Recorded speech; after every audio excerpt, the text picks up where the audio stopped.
they're a threat because they are a good side. They've got good players. I think that's where the worry comes from. But you do have to respect Brighton. I think they're one of those teams that they can catch you slipping. Yeah. You know what I mean? And with this new manager, I think they've got a renewed sense of purpose. I mean, we're 2-0 with them last season. We beat them 2-0 and 3-0 respectively. Arsenal versus Brighton, they always feel like there's a sense of fear or worry. I think maybe because they might be traumatised from that 3-0. It's a few seasons back here at the Emirates. But should we be worried about Brighton at all, or this should be an easy win? Because the last 3 out of 4 we've beaten Brighton. The Red Devils saw the light last weekend and we had a blinding performance against Villa. But will the light be too bright on Saturday, 12:30 kickoff against the Seagulls here at the Emirates Stadium? Kept up with that one? Right, is Arsenal... I've heard better. Will the light be too bright on? I like that. I'll put it all together. I hope you enjoy it. Hope you all enjoyed that one. Let's get straight into this. Arsenal versus Brighton, the early kickoff on Saturday. I want to begin this by talking about this. You're going to begin this with nonsense. That's what you want to begin it with. That was... What? It's not... Come on, I'm back, bro. Look, people are here watching us and you're doing... I thought it was quite good. Bright on. Too bright on Saturday. Anyway. I hope they cut this. Don't cut this. All right, so we're going to speak about Brighton. I think a lot of fans that I spoke with when it comes to Arsenal versus Brighton, they always feel like there's a sense of fear or worry. I think maybe because they might be traumatised from that 3-0. It's a few seasons back here at the Emirates. But should we be worried about Brighton at all, or this should be an easy win? Because the last 3 out of 4 we've beaten Brighton. Turkish. We've come over the bogey team hump. I don't think they're a bogey team, but they're a threat because they are a good side. They've got good players. I think that's where the worry comes from. We're at home, so we should get the job done. And like I said, our fortunes have turned around against Brighton. There was a time when they was our bogey team.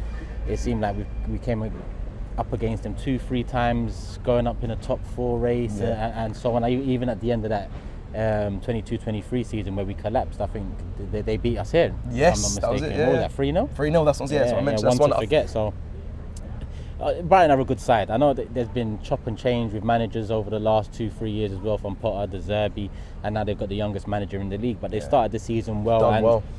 When you look at the quality they possess, I mean, multiple threats from different areas on the pitch. So far this season, in my opinion, their wings are their biggest threat, but Danny Welbeck started the season well as well, with Pedro next to him and behind him.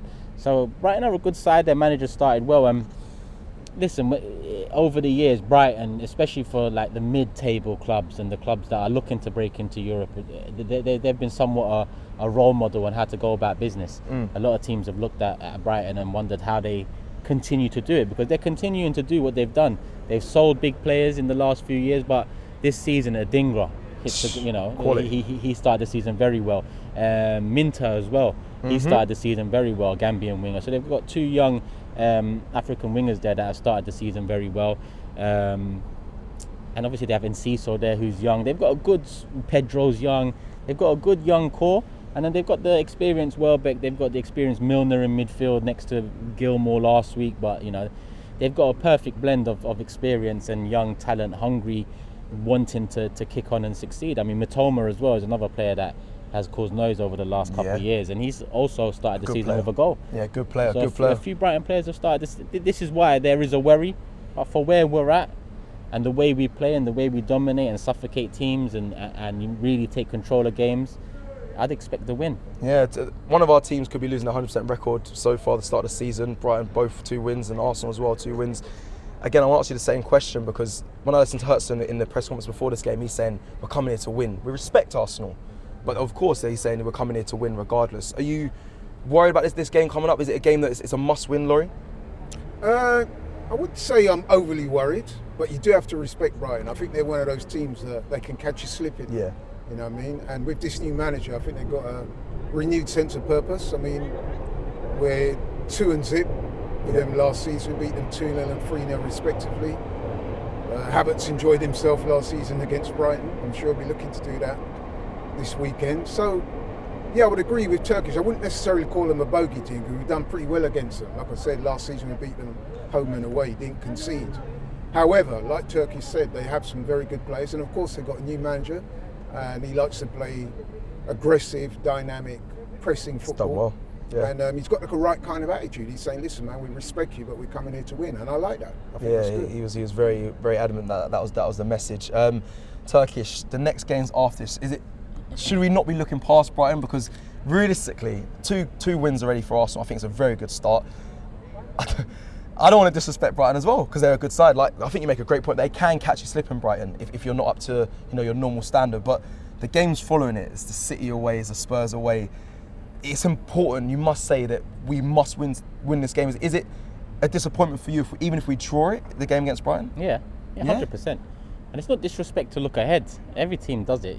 There's fixtures that affect different teams in different ways. And for us, obviously, away fixtures against big six sides are the ones that we look at in the season as the most difficult of the lot. And we've got two massive ones, North London derby at White Hart Lane and Man City at the Etihad back-to-back. So naturally the eyes are going to be on them. And since the expectation has risen, also the confidence has risen with it. And that's why we look at Brighton this Sunday, and a lot of people are looking at it as what should be another 3 points, and it should be. But we saw last season, every game counts first and foremost. Correct. You could lose the league in game week 30, you could lose the league in game week 19.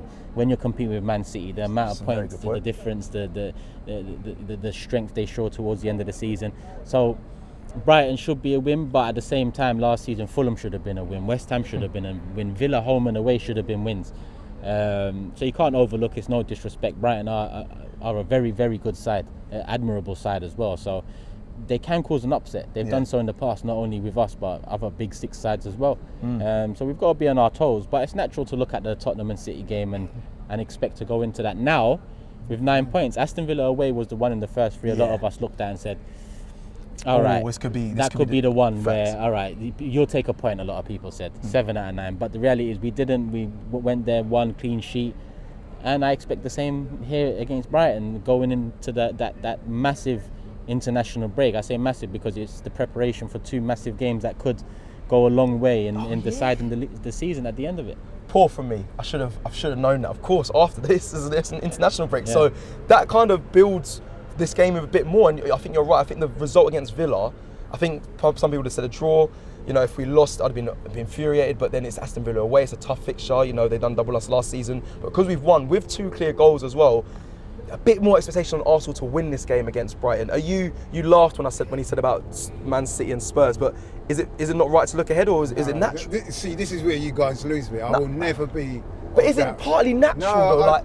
It's hard not. It is difficult not to, because it's not, bro. No, but when you look at the first couple of games, I think Turkey's right. You'd have said Villa away, and then your brother's been saying it all week about Spurs away, City away, Champions League. So it's not that we are kind of looking at those games as important big games for Arsenal, really, to get those wins and get points on the board. So we kind of have looked past Brighton, but you're saying you're completely against that. Can I be honest? Go on. I have not done that at all. I look at each game as it comes. I think it's important to do that. Not just players and managers will do that, but I think fans as well. Don't get caught up in the moment. I mean, Turkey said it. Brighton are to be respected. They've got off to a great start. Yeah. They've won both their games in the Premier League. They beat Man United. They've beaten Everton away. They've only conceded 1 goal. They had a very good win against Crawley in the week. Yep. So they're in good form. So they're coming here, and that presents a challenge to them, especially after we beat them pretty comfortably last season. They want to make amends for that. They've got a new manager, and like I said, they've got a renewed sense of purpose. So for us to start talking about Tottenham and City, I think that's doing them a little bit of a disservice. Let's treat this game with the utmost importance and look to maintain our winning streak, which if you look at 2024, we're on a fantastic run. We are. We really are. Great 2024. I think it's something like 17 wins in 19 games or something like that. So we need to keep that going. Can I wins going. Can I ask you about any players? I know Turkey mentioned some of the strength they have in their squad, Brighton have. But can I ask you about any players that do you agree with some of the players he's mentioned, or is there some other players that you're looking out at? Because last week at Villa, Rodgers kind of emerged and was like, wow, who is this player? Quality player, by the way, had a really good game. But Brighton are known for finding gems, flipping them and making them into, selling them to big clubs and becoming stars of these players. Is there anyone that you've seen from Brighton that can be dangerous, someone that you liked and we've got to be aware of? Yeah, I mean, Turkish mentioned them, Adingra, Minte, Matoma. But you know what? Danny Welbeck coming back to the Emirates, man. He's going to be looking. I mean, he scored 2 in 2 now. which is good for him. He's going to be looking at this game thinking, I scored against my old club, Man United. I want to come to Arsenal and do the same thing. Willie, I mean, he's up against Saliba and Gabriel Magalhaes. Yep. It's not going to be easy for him, but he'll back himself, you know what I mean? One player that Turkish did admit, he's not a young guy, but he's one of Brighton's stalwarts, Lewis Dunk, who I've always liked, actually. Yeah. A time ago, he was linked with Arsenal many years ago, by the way. But yeah, I like Lewis Dunk, and of course, Turkish mentioned him, James Milner, old school guy, still there, still playing well, and Billy Gilmour as well. So they've got good players. Man, I don't want to be disrespectful, but Arsenal should be, in that midfield there, if they're going to be figuring, I expect us to I'm pretty to sure run Man through United said the same thing. Yeah, okay, fair. But I think we're in a different position to what Man United are. But I don't want to disrespect Brighton because they are a good side and they have caused us problems. But I think if you're looking at Billy Gilmour's, the James Milners, I think, come on, this Arsenal team, we've just got Marino, who we're going to speak about a bit later, whether he figures or not. I expect our midfield to be dominating now. I also want to so do I. I mean, listen, on paper, we're expected to win, but I've just said, I caution against That's fair. people getting a bit That's too fair. overconfident. You can say you respect them and all that, but then you're looking at Tottenham and Man City. It's hard to me, not to look at that game, though, those games. Well, I don't know, man. For me, it's tunnel vision. All right, well, I did actually watch, I know you touched on it briefly, the Crawley game. 4-0 to Brighton, to be fair, my old club that I was at, getting knocked out. But there was actually some players, because I spoke about players to look out for. Matt O'Reilly had made his debut, got injured, come straight off. Shame for him. That was horrendous. Yeah, challenge, bro. bad challenge. I can't believe that. It was awful. But then on top of that, Jeremy Sarmiento, I hope that I'm saying it right. For me, he stood out. He's a player that I don't know if I don't think he's a regular starter at all for Brighton, but if there's someone who you might think, oh, who's this player? That might be the one we're looking at come the weekend. If he gets minutes, but I don't think he'll start, but he might come off the bench. I saw him in CONCACAF, didn't he? Yeah, he's a good player. Good player. I think he come off the bench to run his first game as well. That's a good so that's one player I just want to keep an eye out, maybe as a small little danger player. Now let's talk Arsenal. We've done a lot of Brighton, we've done a lot of the respect talk, all that, blah, blah, blah, whatever. Let's talk Arsenal. Let's start with, I was going to go left back, but I want to go to the main conversation we all need to discuss. We saw Trossard score against Aston Villa, right? We saw the muted celebrations. He came out in the press and said... Was it a celebration? Well, Saliba was screaming at him to do his celebration. In the end, he obliged and done it. It was a statement. He tried to palm it off and say there was nothing in it. I was going through mixed emotions. When you score, you don't really know what to do. I held back. I was always going to do the celebration.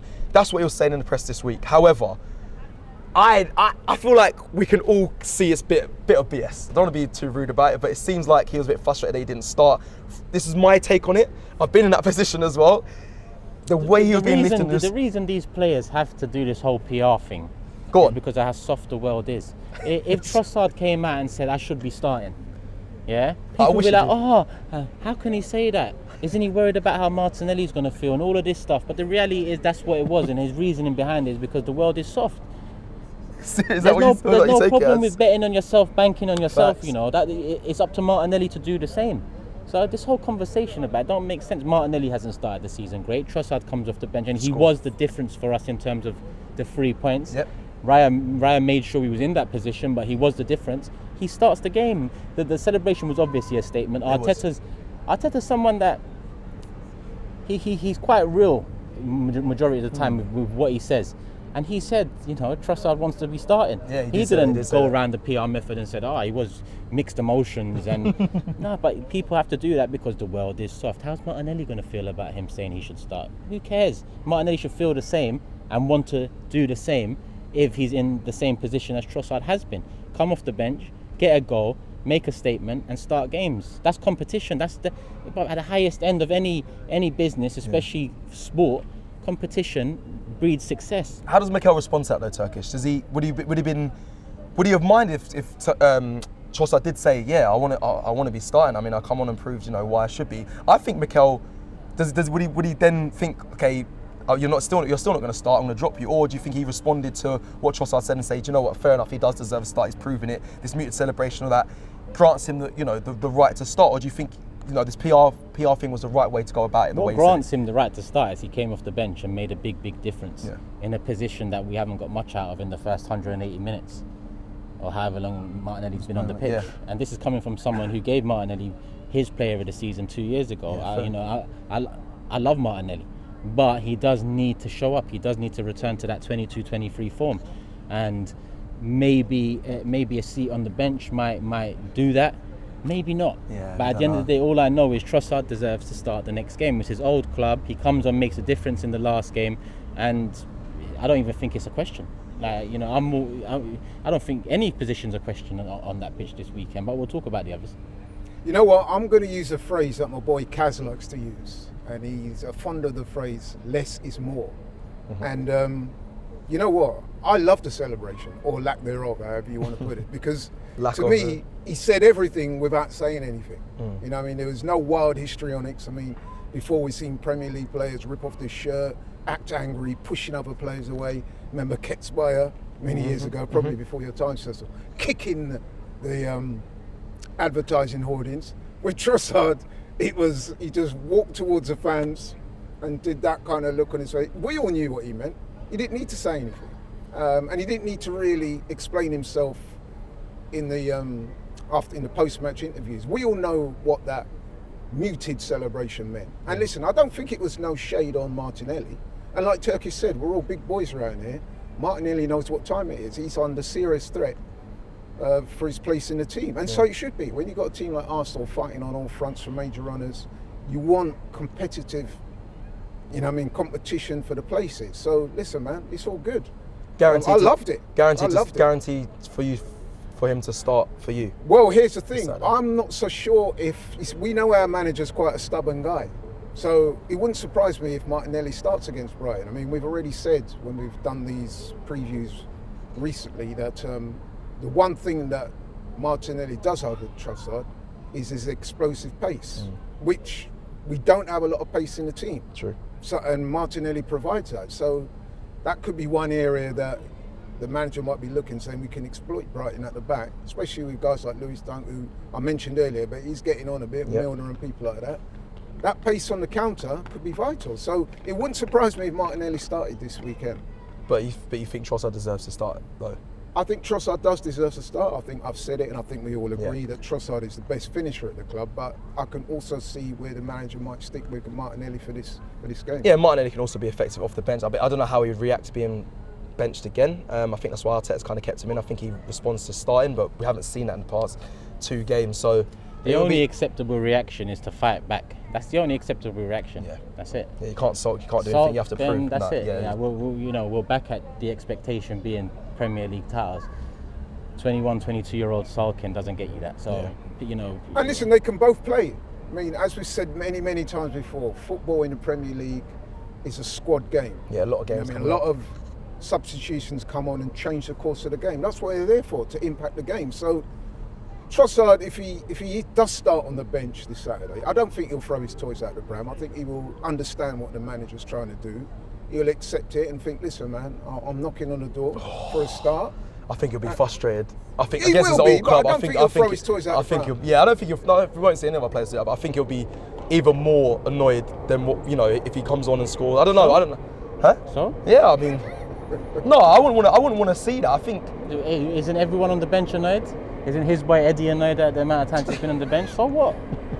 Listen, fight, prove yourself, and that's it. I think Trossard's done. That's what I'm saying. But I think Trossard's done that now. Yeah. I think that's what I'm saying. Can I just say, it's a good problem for the manager to have. That's why he gets paid all that money, to make those difficult decisions. And he's got a difficult decision ahead of him this weekend. Okay. And like I said, I could see it going either way. I really could. Yeah. I think Well, we'll see who he goes with, but I think we all agree Trossard should be starting this week. Just quickly, left back for you. Just quick, not big conversation. Timber. Fit, If Timber's fit, he should start. Calafiori. You've been watching too much Transfer Daily. He was going to remix them.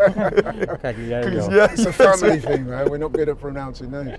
But listen, Calafiori came on last week. It's a Jamaican thing. Must be Jamaican. Yeah, he's Jamaican too. Yeah, I found that today. You lot.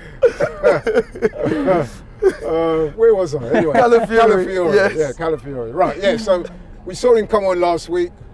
Didn't really get much time. Didn't look good though. But at least he's getting minutes.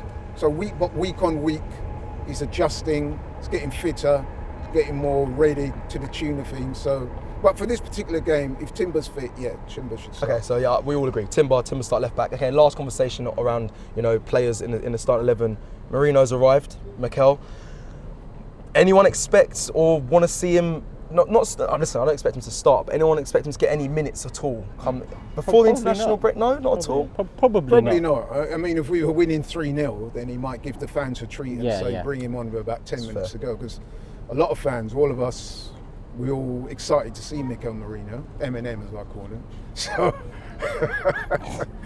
So it would be nice to see him get a run out, but listen, he's definitely not going to start. But listen, if things are going really well, the manager decides to bring him on, that would be a bonus for the fans. And for him, of course.